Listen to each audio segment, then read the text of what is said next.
Wednesday on Netflix is an amazing show. I am so happy with how it turned out because I really did not have high hopes for it. But it is one of my favorite new shows that's out right now, and I say this as a huge fan of the Addams Family. It's great to see the Addams Family come back in a way that is just so true to the spirit of the original. It's also really good to see Tim Burton doing something good for a change. I've missed good Tim Burton. There's been a lot of talk about the weird love triangle in season 1, and whether or not Wednesday should end up with Enid.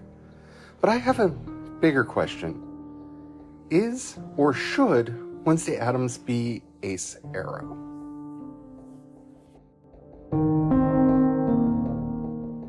I have something to say.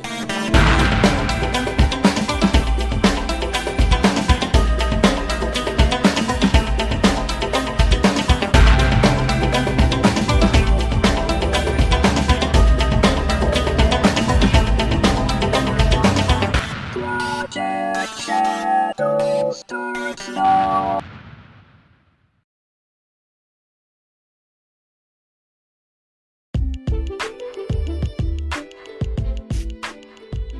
Hello and welcome to Project Shadow. My name is Charlie. I am a non-binary sci-fi fantasy writer, and you can find a lot of what I'm doing over at my new and improved website at projectshadow.com. Really excited about everything that's going on over there, but that's not what this episode is about. Maybe we'll talk about that more in the future.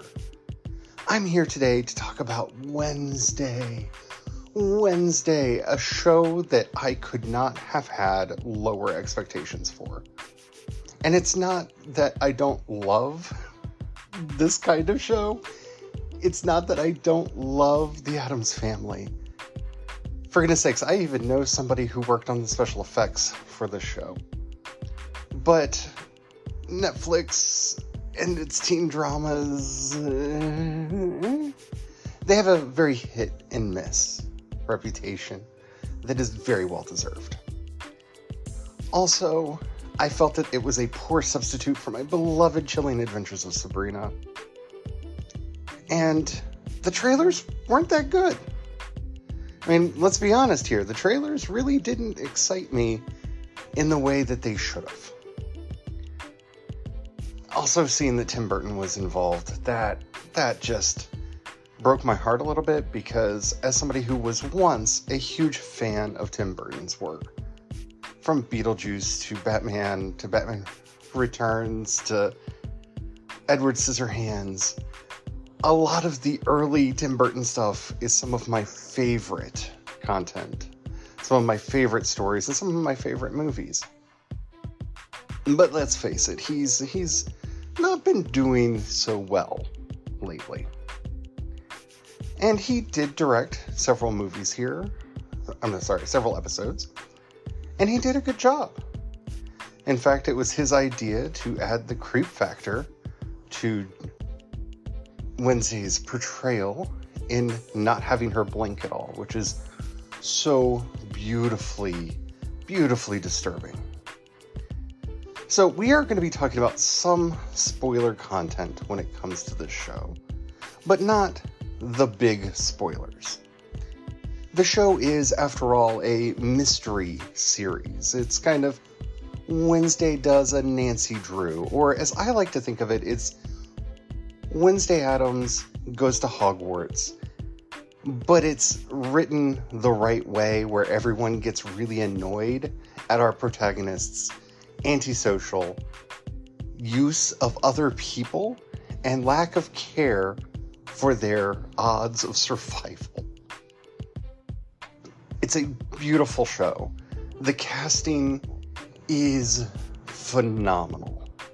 Everyone does such a good job with their performance. And the one kid that I would have the most issue with his acting, his character is so beautifully awkward that it just kind of, he's either a genius actor who brings so much awkwardness to the role that it feels like he's having a hard time with his line reads, or he had a hard time with his line reads, and it just made the character so much more awkwardly endearing. I don't know which it is.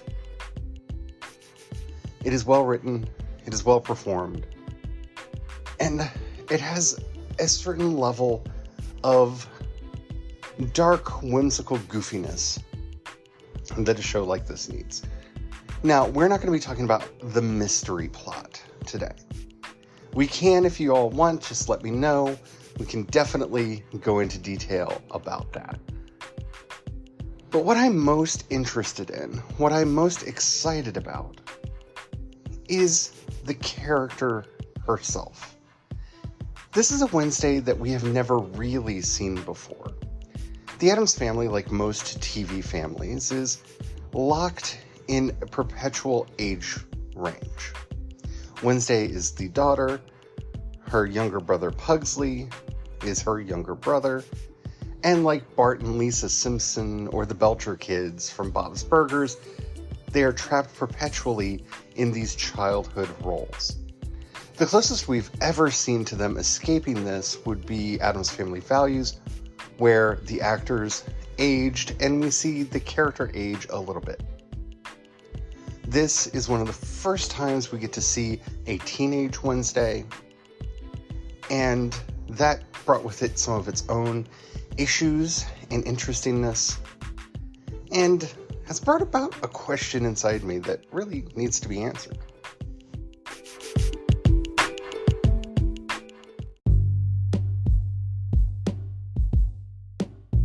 We have to start right off the bat just in absolute praise of Jenna Ortega.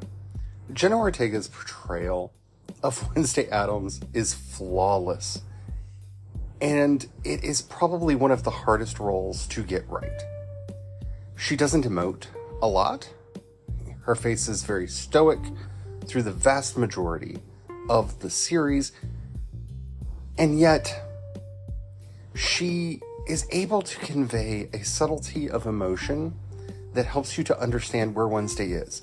Wednesday is not a cardboard cutout, even though she is portrayed very emotionlessly. And this is a very hard thing to do, and I have all the praise in the world for Jenna Ortega. She did such a good job. But one of the things that I think we have to talk about is the love interests. Because this show plops Wednesday down into an oddly cis-normative, heteronormative world where, and trust me, we're going to talk about Enid and the wolf thing in a minute,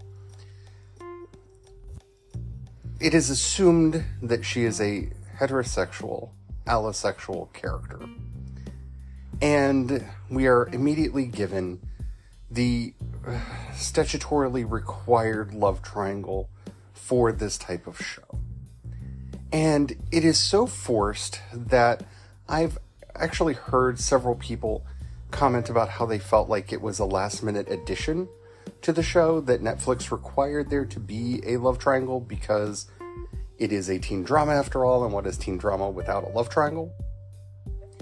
And I'm wanting to give the writers more of a benefit of the doubt. The writing on the show is very clever and very good in a way that I did not expect from a Netflix series of this kind, especially one that felt a lot more like a cynical cash grab, where they were trying to figure out how they could further monetize a property. At least that was my initial thoughts going in. So, the two people that we are given for Wednesday to have relationships with are Tyler and Xavier. And they're your classic love triangle characters for a show like this. Tyler is this small town boy who's always trying to do the right thing and has a rough relationship with his dad. He may have a bit of a dark history, but it's okay. Our main character can look beyond that. And Xavier is the archetypal other kind of character, in that he's the bad boy. He's got a reputation. He's done things. He's dark and brooding, and he's a tortured artist who also happens to be psychic and has magical powers and can bring his pictures to life. And oh, who's she gonna pick?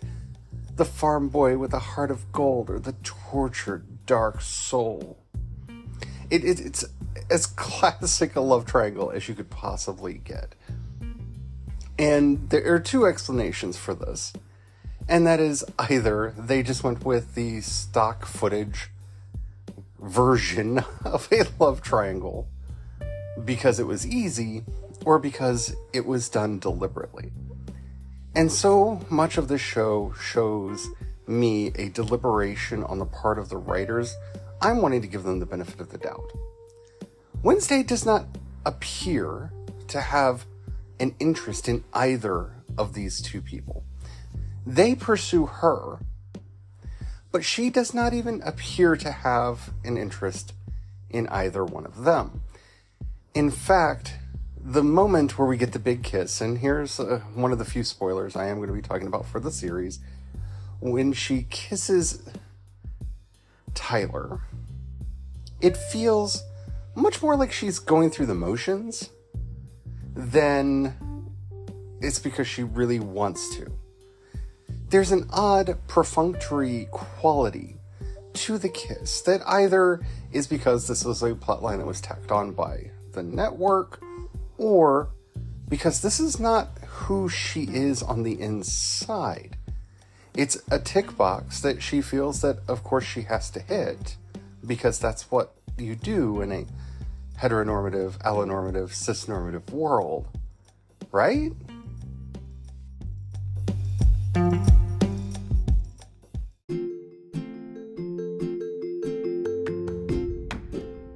The other relationship that is really important to the character of Wednesday is her relationship with Enid, who is played by the phenomenal Emma Myers. And I say phenomenal because Enid's character is one that I really should hate. She's everything that I despise in this kind of show. She's preppy, she's overly bubbly, she's a nice subversion of the werewolf trope in that she is this bubbly, happy-go-lucky teenage version of a werewolf that I don't consume a whole bunch of werewolf media, but I can't recall a character like her in any of the other stories that I've seen before. Now, a lot of people have started shipping Enid and Wednesday together. Now, I love me some LGBTQ representation, and they have, throughout the story, one of the most interesting relationships, in that Enid is one of the few people that really connects with Wednesday and gets through to Wednesday. In fact, Enid is the only character in the course of the show that we see Wednesday have an actual affection towards other than her family. So there's a reason for the ship. I'm not going to poo-poo it, and should Wednesday turn out to be a lesbian, I am not going to be mad at it. I'm really not. I think that there is a valid way that you could go with the story and get Wednesday there. I don't think it's the most interesting one, because it undercuts the relationship that I actually see between Enid and Wednesday. They are a classic odd couple, in that Wednesday is black and white, Enid is all about color. Wednesday loves her dark, brooding, dark academia, classical and baroque music. Enid is all about pop music, and the more bubblegum pop, the better. Enid is all about school spirit and playing all the reindeer games. Wednesday is a lone wolf. She wants to be by herself. She's very solitary. And so this contrast between the two characters is interesting. And it really works well with their dynamic, especially with Thing. And I could do an entire episode about Thing. Thing in this series is one of the best things that they did. Pun intended. But does a good gal-pal relationship have to go sexual? Do they have to have romantic and or sexual intent for each other? And I didn't feel any of that tension. In fact, Enid would be bi if she is interested in Wednesday at all, because we do clearly see her have an emotional connection to one of the stoners, one of the Gorgons that attends the school. And honestly, I'm kind of more interested in seeing how that relationship pans out as the story goes on than seeing her get into a romantic relationship with Wednesday. But the weird complication in all of this is that Enid, throughout the course of the series, is a werewolf who has never wolfed out. She's never actually transformed into a werewolf. And her parents are concerned about her. And there is a very awkward reference to basically werewolf conversion therapy, where they're basically going to send her to a camp where she will be bitten by a werewolf to fix her if she doesn't wolf out soon. And the plot doesn't really go anywhere. It's just something that gets dropped. And this could easily be hand-waved away as some kind of weird virtue signaling on the part of the show.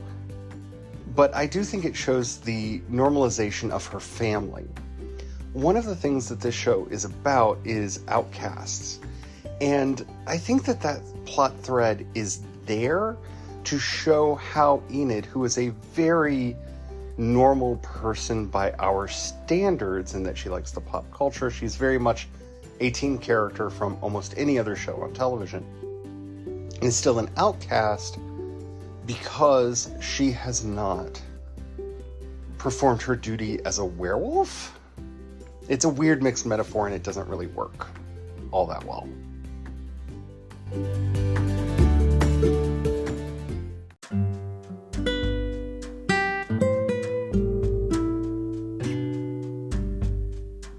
Well, I don't want to sound like I'm going after Wednesday Enid shippers in any of the stuff that I'm going to say. I got zero romantic or sexual tension between these two characters. Absolutely none. I saw them as friends. I saw them as companions. Yes.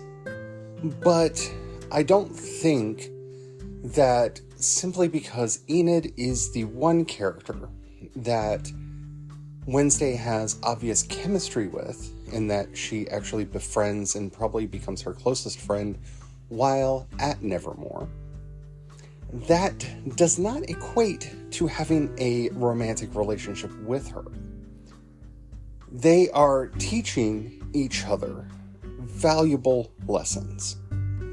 Enid is showing Wednesday that maybe she shouldn't try to be an island unto herself, and that maybe she should trust other people and listen to what other people have to say and take their emotions into effect when making her decisions.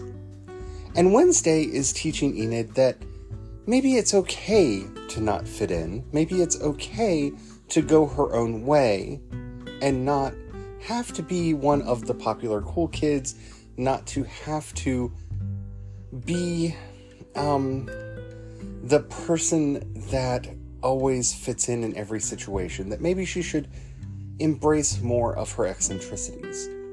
In fact, her relationship with Thing, Enid's relationship with Thing, does this very well.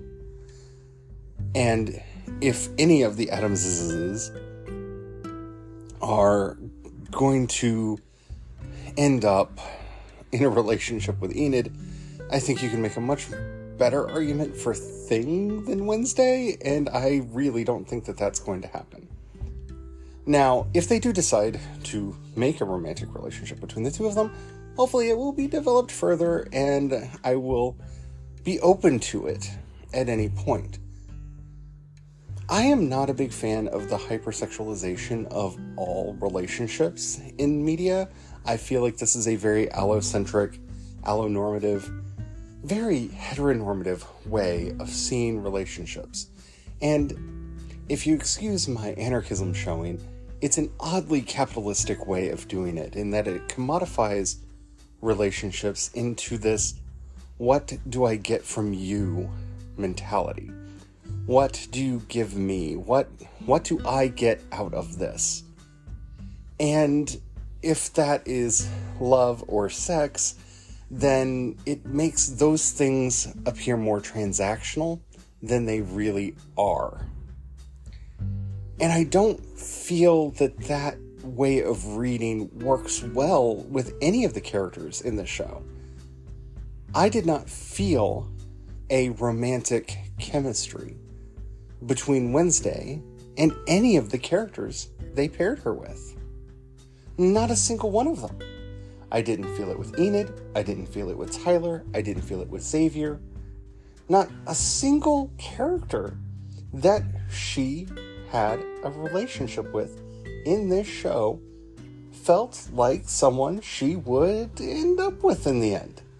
It didn't feel like she had those feelings for any of them. And again, this could just be me reading things into it. And it could just be the fact that she doesn't show emotion well, or this early in her story, and we're going to see her open up more like Morticia in being able to show emotion better. They are clearly making a relationship plot arc-wise between Morticia and Wednesday, and their relationship as mother and daughter, and the similarities and differences between them. But she seems to be put off by her parents' shows of affection to each other. And again, that could just be a kid not wanting to see her parents be the way that they have probably been around her entire life.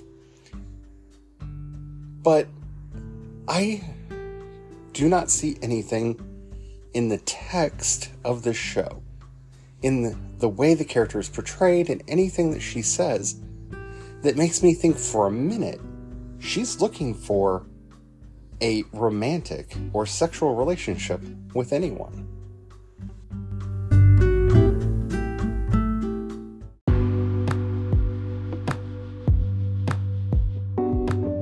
I am not saying that Wednesday is ace arrow because of her stoicism or lack of emotion. I'm saying that Wednesday is ace arrow because she shows no interest in any of the romantic and or sexual relationships that are offered to her in course of the show. It's really important to understand that. Someone is not ace arrow because of a lack of emotion or because of any deficiency in and of themselves. And I really want to make sure that no one is construing what I'm saying to mean that. It is her lack of interest in any of the potential romantic interests that makes me wonder if she is, or at least should be written as ace arrow. It would show a marked contrast between her and her mother, where Morticia and Gomez have always been shown as hypersexual allosexuals, to have Wednesday be an ace arrow character. It would also be very fitting with the portrayal of her that we have in this show. In fact, the one kiss that we do see her have, the kiss with Tyler, is perfunctory. It is what seems most appropriate at the time, rather than something that she yearned for. There is nothing in the way the character is portrayed in any of the dialogue that she has with other characters to indicate anything other than a checkbox being checked to justify her interest in Tyler. Tyler seems to be someone who understands her at this point in the story. Tyler seems to be somebody who is on her side at this point in the story. And it is in a cis, hetero, allonormative world, the next logical step for her to progress their relationship into something more akin to that her parents have. She should kiss the boy. We don't see her have an emotional reaction to the kiss, or even to the aftermath of the kiss. And I don't want to get into all of this too much because, again, I'm trying not to do too many spoilers for the show, because I want to make sure as many people that can watch it do watch it. But needless to say, especially because this is season 1 of a show, we're not going to have our main character end up in a romantic relationship that will persist, because all TV shows kind of require that will they, won't they aspect to any romantic relationship. It doesn't seem to affect her at all. In fact, she stays focused on mission. She stays focused on all of the other things that she is concerned about, and takes everything as a point of data for her other interests in the show. And again, that could be one of two things. That could just be that she is such an analytical Vulcan type character that she does not express or exhibit emotion in a way that is normative. It could be her neurodivergence at work here. But the fact that we do not see her discussing potential relationships with any of the characters unless they bring it up first. All of the romantic situations in Wednesday are brought up by other people. All of the romantic conversations in Wednesday are started by other people. None of it is self-initiated. Those are the reasons I feel that Wednesday Addams is clearly portrayed as Ace Arrow in the show, and not somebody who will end up with Tyler or Xavier or any of the other boys in school, or even with Enid. Now, as her characterization progresses, it's possible that they will change this, and I will start seeing her as possible love interest to one of the other characters, and that one of the other characters I will start seeing as a love interest for her. But I don't see love as something she desires at all.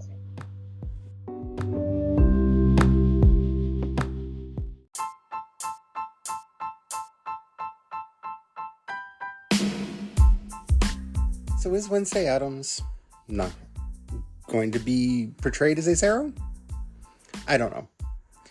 Only the writers know that. Only the people that are putting the show together know that. Now, I don't want this to just be one of the creepy and kooky things about her, but I don't think it would be out of character for it to be a thing about her. It would actually make a lot of sense with the way that she is portrayed in the show, with the way the character has always been portrayed. We've never really had a Wednesday that was interested in boys or girls. And yes, part of that is because the character of Wednesday is usually portrayed as being much younger than she is here. But again, it's not something that even in Addams Family Values that we see.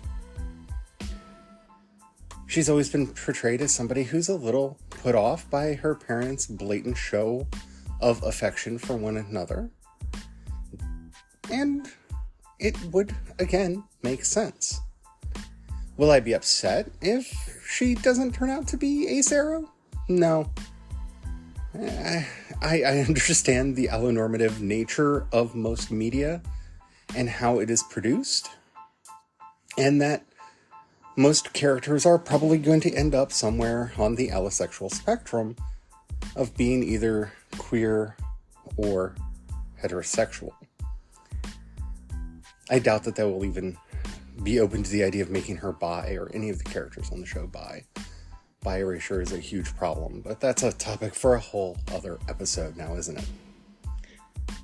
All in all, this is something that they could do that would really help this show to stand out and be really decent and interesting representation for the character.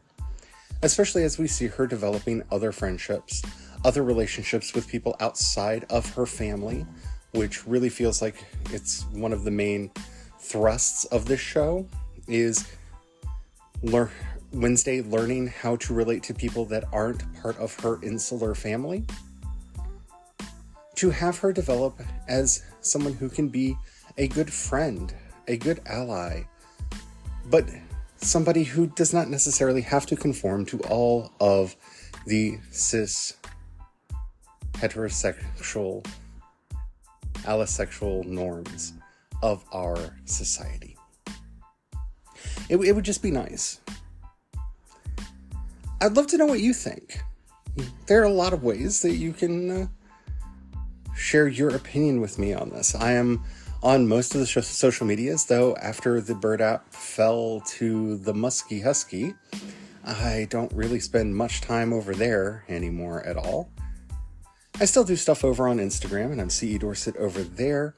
You can also check out my new Substack over at projectshadow.com, where I am posting articles. I'm working on some other podcasts. There's a lot of really fun stuff that will be showing up over there. Highly recommend that you subscribe, either for free or on one of the paid tiers to show your support for everything that I'm doing. By the way, there will be paid-only content available over there. And I'm very excited about all the content that will be available over there. Next year is going to be insane for me. I'm going to have 5 to 6 books coming out next year. And that sounds like a lot, but all of them are written already. So they're just in the final stages of editing and all that entails. We've completely changed our business model and how we're going to be putting fiction out. And I'm really excited to start this grand new adventure with you. So why don't you join me over there? I promise the content will be as good as I can possibly make it. And I really want this community to grow. And I feel like Substack is the best place for us to do that. I know I've made those statements before, but this really does feel like something special and different.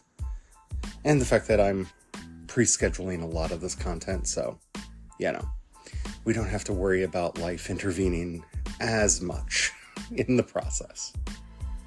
Alrighty, thank you so much for listening.